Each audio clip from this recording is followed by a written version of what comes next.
Hey, namaste. This is Sacredowl with another Real Talk by Sacredowl. Today I want to speak to you about negative thinking, its effects, and how to resolve it.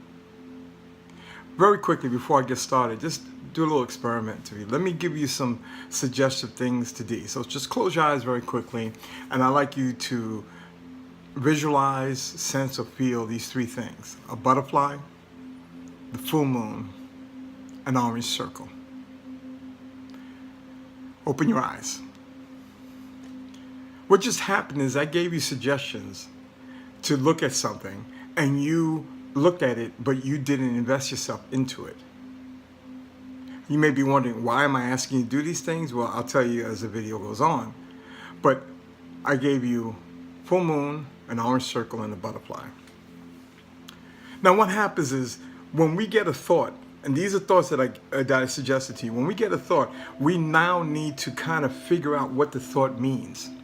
So when you get a thought, agreeable or disagreeable, you have to now, what happens is we bring in the I, the me, the self-centered self, and now we want to figure out the thought or the idea that came to us. When you do that, you take yourself from being the observer now to an investor. You're going from observation to emotionally investing. Now remember, positive thoughts bring energy in. Negative thoughts drain energy out.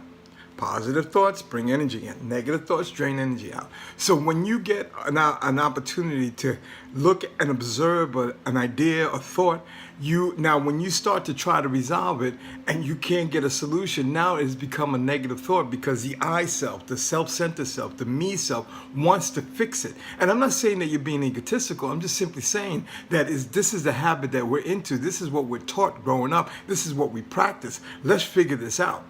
And when you do that, you invest yourself into something that now is becoming very draining to you. Now here's another part of thoughts. Not every thought appears to what it seems to be. Not every thought is what it appears to be. Not every thought is what it appears to be. So let's say you get a letter in the mail, and it's from a bill company, a company that you owe money to. And automatically our thought is, oh God, what do I owe now and how much is it? And then when you open it up, you realize it was a credit to your card because a mistake was made. So the emotion that you just invested in is like, oh God, this is going to be another bill. And then it ended up becoming something that was given to you in a positive way. It changes your whole perspective. And what happens, it feeds your energy. But when you go, oh boy, it drains your energy. Again, not everything appears to what it seems to be, or not everything seems to be what it appears. Your thoughts are simply there to be observed, not to invest into, especially if they're not going to benefit you at that time. The person that drains you the most all day long is not anybody else. It's you and the way you think. When you say, I have to fix this thought, now you've invested, and now you're draining yourself because now you can't get a solution, and now it has now become a negative thought. It's going right out of you. Your perspective is to become an observer of all your thoughts. Take a look at something and just observe it. And then later on, if there's a need for a solution to it, then you create a solution to it. But if you go right into it thinking that you have to create a solution, you're now working with less energy than you originally started with the thought. Because now it's in the negative state, and it's now draining you and draining your emotional batteries and draining your mental batteries. A bill is a bill. You know every month you're going to get this bill, so why have a negative thought about it? Just be an observer. Okay, there's the bill.